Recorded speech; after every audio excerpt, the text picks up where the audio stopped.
Hi you guys, welcome back to my channel. I'm scared, okay? Yes, I am scared. I got the nerve to actually be doing this video for our strange stories.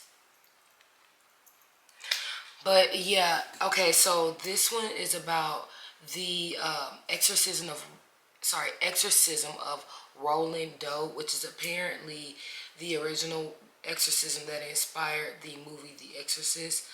I'm scared even saying that word. I don't even like saying that word.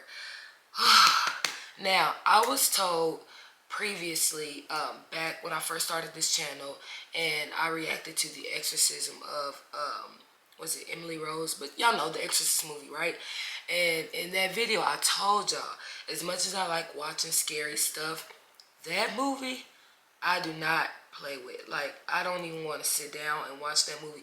One time was enough, and I was scared, like, for the longest. That movie still scares me to this day, in my adulthood. Like, it's just, it changed me, y'all. I ain't ever been the same. I'm so scared. So, yeah, somebody commented in the comment section to check out this story or whatever back then. And yeah, so I came across this video and I was like, oh my gosh, somebody told me a while back to, check out the story. So I brought it here for you guys today, and we're going to check it out and see what happened. I really need to put my back up against the wall or something to make sure, ain't nothing gonna get me. Let's just go ahead and hop right into it, y'all. I don't even want to make the intro this long, telling y'all about how scary I am. Y'all already know. Yeah, I'm a little scaredy cat, and I have no business watching this. I really don't, but I'm curious. So let's check it out. Considered to be one of the most terrifying films of all time, the movie The Exorcist paralyzed the masses upon its release and brought the devil home to millions of people. Although the horror and special effects enhanced the story being portrayed, what if I told you that the story itself was inspired by a true story of demonic possession? When a young boy loses his beloved aunt, he starts to dabble with the occult and makes contact with the other side. But what he contacts isn't what he bargained for. What follows not only terrified a family, but by proxy thousands of people all over the world. This is the terrifying story of the exorcism of Roland Doe and the demons that plagued him. Our story starts in 1949 in a small town known as Cottage City in Maryland. A boy who we'll call Roland Doe is mourning the death of his beloved aunt. Aunt Millie's passing was very sudden, and the two had been extremely close. Millie was known for being an avid spiritualist, perhaps a New Age person of her time, and was always very interested in things like spirits, the afterlife, and Ouija boards. Seeing this activity, the young Roland became very interested as well, and alongside his Aunt Millie, he was taught by her how to properly use a Ouija board. Y'all gonna learn to leave those Ouija boards alone. Alright. Okay, keep on. Contact the other side. Following her sudden death over the summer of 1948, as Roland mourned her, tucked away in a trunk of her belongings, he rediscovers the Ouija board that Aunt Millie had given him. In a moment of desperation, he laid the board on a nearby table and attempted to speak with Aunt Millie once again. But alas, despite his best efforts, no movement came from the board. It is this moment that is believed to be the catalyst for what would follow. Just days after Roland had used the board, things started happening, but not with the board itself. The entire family started hearing a steady dripping sound with seemingly no origin. And after this continued for about a week, they called in a plumber who ultimately would find no evidence of any sort of a pipe leak. Then the drips turned into thumps and scratches. both of which were seemingly coming from inside of the walls. The family, trying to make sense of the activity, first suspected mice. So as they had with the potential leak situation, they scheduled and then had a well-known exterminator come out. He too would find no evidence of any sort of infestation. Over the next several months, things would continue to escalate. Furniture began to move by itself, and other items were hurled across the room by an invisible force. The portrait of Jesus that hung on the wall began to rattle and shake as if it was being hit from behind. The happenings continued to grow with intensity, leading to a crescendo. The force seemed to move out of the walls and into Roland's room, and then into his bed. One night, he was violently awakened to his bed shaking profusely. He screamed for his mother, who came in and experienced the terror as well, leaving both of them at a loss for words. The family tried to decipher what was happening. They soon had Roland examined by a doctor and then a psychiatrist, both of whom concluded that the young man was very stressed out, but otherwise healthy. I don't understand that though. Like, what does that have to do with this bed shaking though? Like, him being stressed out. How does that explain why she went into her son's room? And from what I'm getting, obviously saw the same thing too. The bed was shaking. But, After day, the poor boy was being plagued by forces that he couldn't see or defend himself against. Markings began to materialize on his body. The first markings spelled out the word Bowdern. Beyond frightened and trying to find a resolution, the family used the Ouija board to try and contact Aunt Millie. oh my gosh. They would indeed contact something. When the board began to interact with them on its own, and the atmosphere of the room changed, they asked the spirit to prove that it was real. It obliged by hurling a chair across the living room. And this wasn't the only sign. The following morning, long burning welts appeared on Roland's legs, just as the previous markings had. This time, it spelled out the words, St. Louis. The family now had to consider the unthinkable, that their son was perhaps in the grip of something demonic. They quickly contacted their local pastor, who was a Lutheran, who came to the house to pray with the family. But after he too witnessed the marks appear on the young man's body, he suggested that the family contact the Catholic Church, since they tend to deal with these kinds of things. The family went ahead and fled the area in hopes that the activity would stay at the house. But after relocating with a family member in the suburb of St. Louis, Missouri, the paranormal happenings continued. Terrified and not knowing what else to do, the family reached out to Father Bowdern at the local Catholic parish, who... Hold on, wait a minute. They say that's the same thing it said on his leg, and that's the person that the name that it said on his leg. Look, I'm scared, y'all. I don't even want to say the name out loud. Y'all heard what the man said, okay? I'm not trying to invite nothing into my house. I'm probably already doing a little too much, watching all the scary stuff that I be watching. But anyways, so that's the person who they contacted, and then it's also said St. Louis, and then y'all relocate there too. Like, am I missing something? Like, that don't even make sense. Like, wouldn't you steer clear of the stuff that is materializing, the words that's materializing on the boy's body? Like, am I hearing that right? Am I following the story right? Or is it just me? After a lengthy discussion, wasn't convinced that the boy was possessed.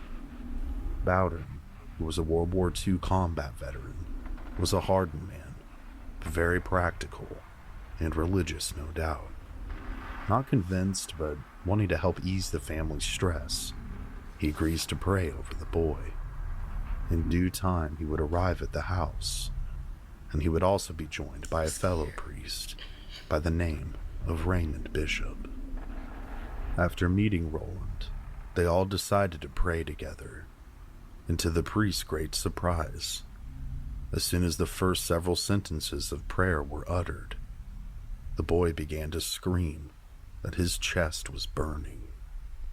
Upon opening the boy's shirt, they could see red cuts in his skin begin to appear.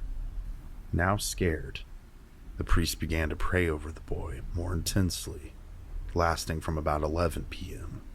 to 6 a.m. At the conclusion of this session, Roland finally fell into a restful sleep, or so it seemed. After explaining to the family their thoughts on what could be taking place, they decided that they would convene among themselves to try and decide how to move forward to better assist Roland and his family. The priests returned to their homes and then met the following morning. It was here that both men decided that they were dealing with the real deal. Together, they made the decision to pursue an exorcism. Father Bowden, as senior priest, reached out to the Archbishop of St. Louis to ask permission to perform the rites of exorcism, which he was granted under one request. That request being that he provided a day-to-day account for the church, to which he agreed. Each segment of this story from here on out is written with excerpts of what the priest documented during his experiences. Father Bowden and Father Bishop returned to the residence 1 week later. They went upstairs and entered the boy's frigid room and began the ritual. Roland began to violently act out, so with the help of the boy's father subduing him, they were able to continue. It would be written out that the boy's blows were beyond that of his age. Man, they better tie him down. They didn't tie him down? See, they didn't watch the movie. They didn't. Oh, well, obviously the movie wasn't out yet because it was supposed to be inspired by the story. Duh. Punch had the strength of one or more grown men behind it. Father Bishop found this out the hard way. Mid-prayer, Roland managed to break loose from his father and punched the priest in the face. It would later be discovered that he broke his nose. Following the aftermath of this first night, all for the first time in a long time, seemed calm.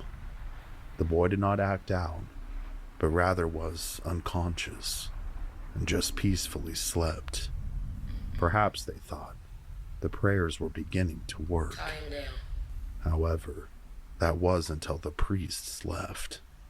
Almost as quickly as their feet crossed the threshold of the residence, the boy began to yell and scream at the top of his lungs. This belligerent rage would last for hours.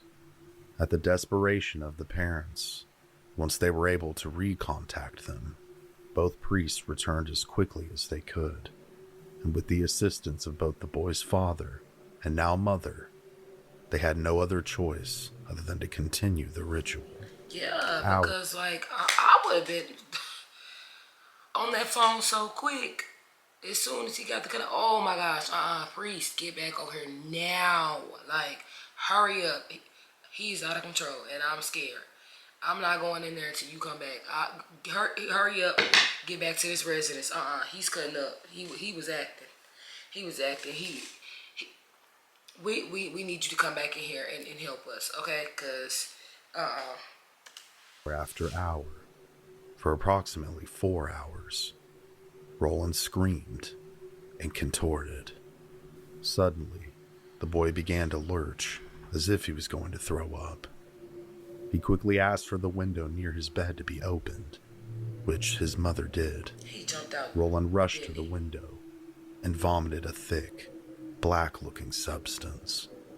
Within minutes, he seemed to be normal, like his old self, for the first time in a long time. The family and the priest knelt down and thanked God. Kneeling beside him, they gave thanks for what seemed like a triumph of good over evil. but from the ritual Romanum, the Catholic rites of exorcism. Sometimes, the devil will leave the possessed person in peace to make it appear as if he has departed. The exorcist must see through this with the power of God and realize this is a trap. The boy seems to rest for the first time, and the family feels a true sense of relief. Or so they think. It's now 2 a.m., and an uneasy quiet fills the house. The priests have been gone for several hours, when suddenly, Roland's screams begin to fill the house once again. Deep, guttural screams, as if something otherworldly is trying to break through his physical vessel. There is no rest for the wicked, nor is there rest for the good. Priests are called back yet again by Roland's parents, and arrive yet again around 3:15 a.m., shortly into the bewitching hour. They return back to Roland's bedside, where he begins taunting and screaming at them, an all too familiar happening now. After several more hours of intense prayer, out of nowhere, the young man goes catatonic around 6 a.m., frozen like a statue. Is that a real For all picture? intents and purposes, he appears to be sleeping, but with his eyes wide open. The priests, not wanting to leave the home in case the devil decides to reappear yet again, take to visiting with the family for several more hours and conserving what little energy they have left. And it's a good thing that they did, because bizarre activity resumes around 8:30 a.m. with a vengeance. Various knocking noises, accompanied by Roland's screams, resume a seemingly never-ending hell. There is now more violence than ever before. Roland is exerting strength beyond his normal capacity. He begins barking in multiple octaves, as if there are two voices inside of him, fighting to escape. Amidst the chaos, his mother breaks down and has to leave the room for her own sanity. The boy she's looking at, she no longer recognizes as her I son. bet. Within due time, thankfully, Roland yet again goes catatonic. Following this event, Father Bowden suggests that the boy be sent away to a worthy place where the exorcism can continue. An unfamiliar and sanctified place that will assist them in calling upon God to intervene in what is quickly being seen as the most intense case of possession that either of them had ever seen. This way, Roland is away from his mother and can no longer cause her any further distress as well. Ultimately, it's decided that he'll be sent to a hospital ran by an order of Catholic monks not too far from his current home, as well as the church in which the priests operate out of. A bit of a crossroads of sorts. After strange happenings and his terrifying behavior, his first night there, Roland is placed in a private room on a private floor above the psychiatric ward, not only for his own protection, but to keep him from scaring the other patients within the hospital walls. Father Bowden returns the following evening with Father Bishop, and now with the additional help of Father Halloran. Halloran, who was a young seminarian then, was tasked with the main job of restraining the boy, if need be, during the prayers. And during times where things were calm, it was his job to visit with him and keep his spirits up. As the priests made their way to the top floor and entered Roland's room, Father Halloran began visiting with Roland and his father. Bowden then blessed them with a small vial of holy water and then placed the vial on the dresser next to the bed. Just a few seconds after this, the vial flew across the room and smashed into the wall, shattering it into multiple pieces. In a later interview, As the only surviving priest who witnessed the activity, Father Halloran stated that that's how I knew we were dealing with the real deal, when that vial flew by itself across the room and smashed into the wall opposite of the dresser it was placed on. You read about these kinds of things, but they never really happen. Realizing that they needed to begin to do battle with the darkness that resided within the young man known as Roland Doe, the ritual formally began yet again. The boy began screaming and cursing the priests. He also revealed one of the telltale signs of possession as things began to escalate. Father Halloran's mother had recently passed away, something that Roland had no way of being able to know, especially since the two had only met for the first time before the prayers began this very day. He looked over at the priest, and with a dark and sinister smile across his face, said that his mother said hello, that she was rotting within the depths of hell. This both angered and scared the young priest, but also served as a distinguishing factor for him personally, that there indeed was another entity inhabiting the body of the boy that sat within this very room with them, something dark and malevolent. As many of you may or may not know, exorcism, typically speaking, isn't a one-and-done kind of situation. It can take months or even years to fully rid someone of one or several demonic entities, if at all. In this case, is no different. The prayers continued until Roland went catatonic and was laid peacefully back into his bed. Wanting to take an aggressive stance to rid the boy as fast as they could, all three priests, along with Roland's father, would again return the following day. Roland, by this time, was so violent that all four men were having a hard time holding him down. Aside from the multiple voices and curses, he began spitting a foul-smelling liquid at them as well. As the day continued, the boy was screaming that Father Halloran was hurting him as he was restraining him. The young priest loosened his grip and was instantly punched in the face, breaking his nose, leaving him a bloody mess. This concluded the ritual for that day. The ordeal for all those involved was quickly becoming an excruciating nightmare that they couldn't wake up from. Every day, all day, there was very little sign of progress. As for the priests, the task is exhausting, soul-draining, and at times, faith-breaking. But despite the discouraging signs, like any battle that has to reach an inevitable conclusion, the ritual must go on.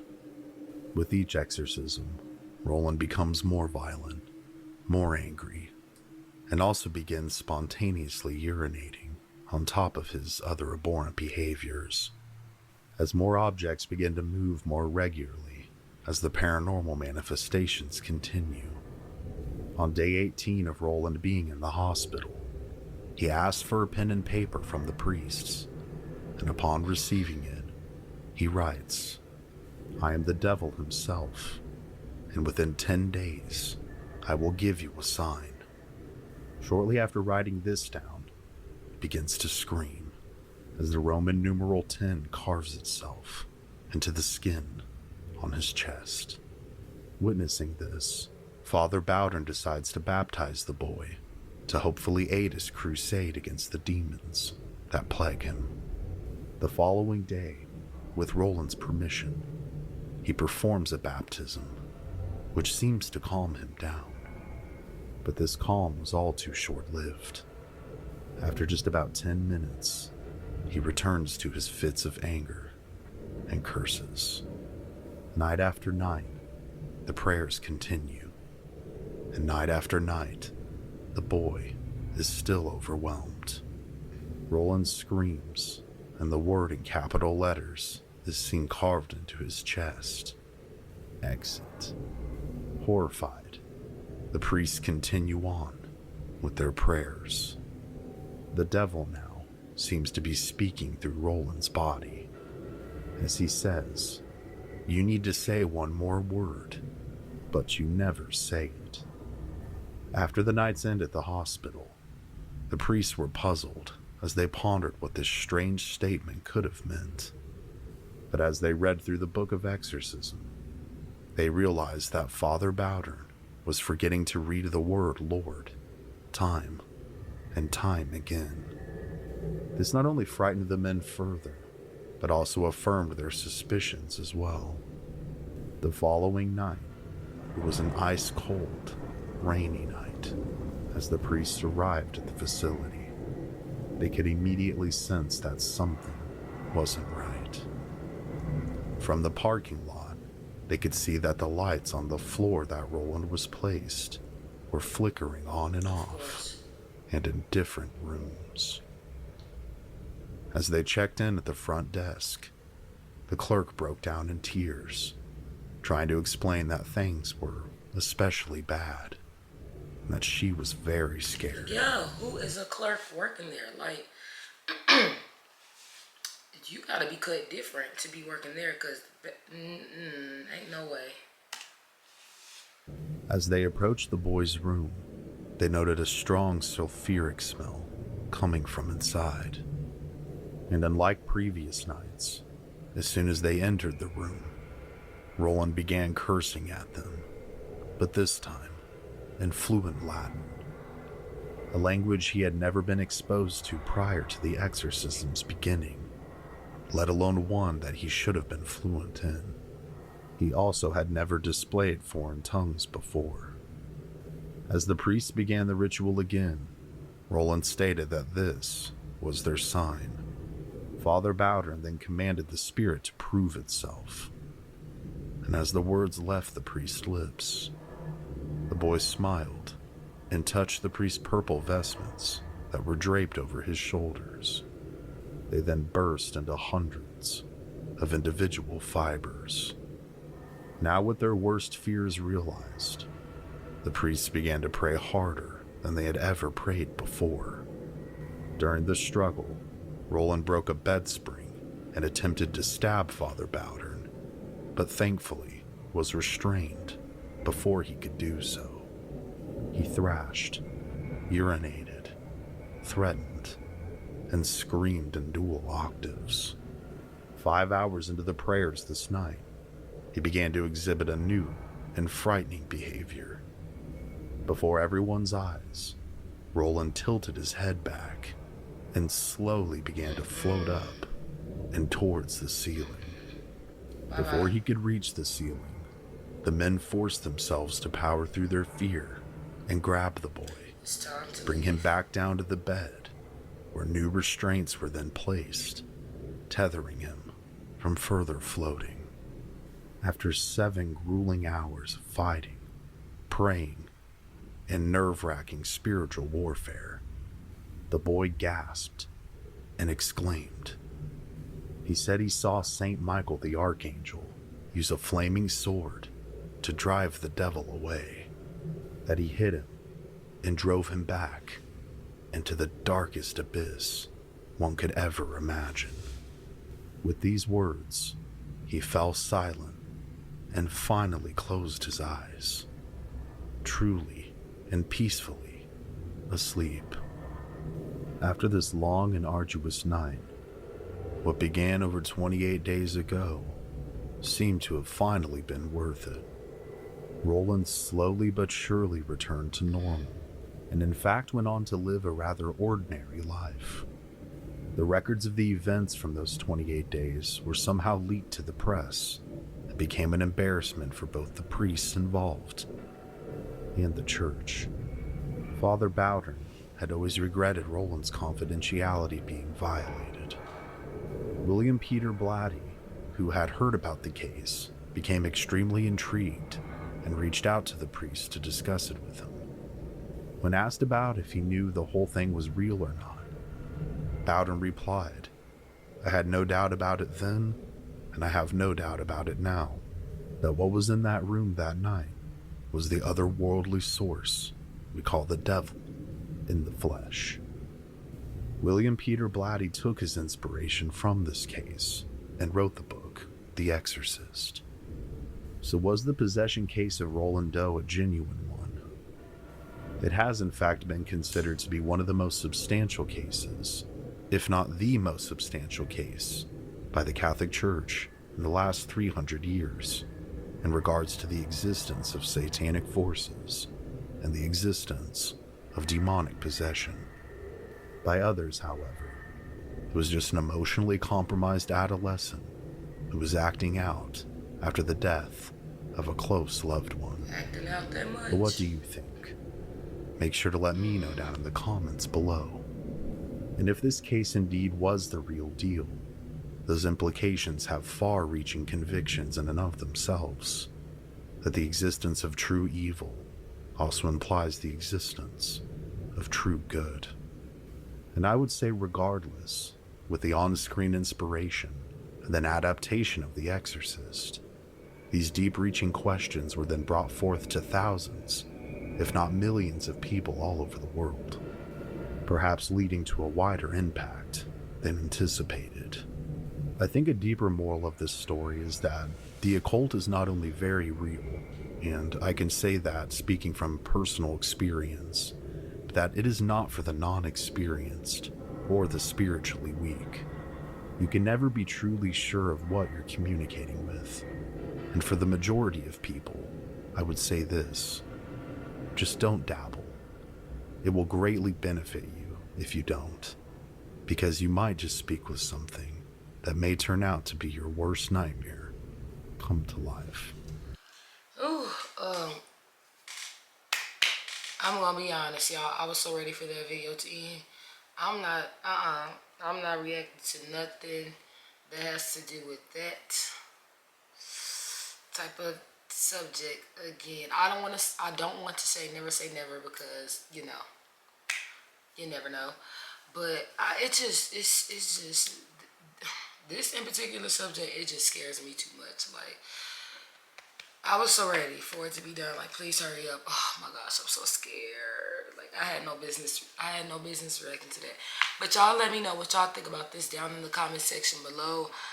Do y'all believe this type of stuff is real? I am very interested to know. Me personally, I'm not trying to find out. I'm gonna take y'all word for it. Stop playing with those Ouija boards. I know that people say that they have played with it and nothing happened. Yeah, I'm not trying to find out.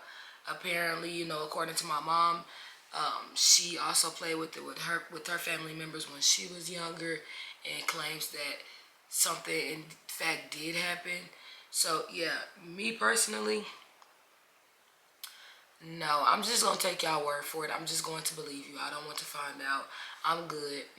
Y'all got that. But yes, you guys, thank you for watching this video if you have made it this far. And then obviously I have to let y'all know, for those of you who don't know, I post Monday through Friday, and for specific uploads, just check that in the description below. And yeah, I'll see you guys on another video. Bye.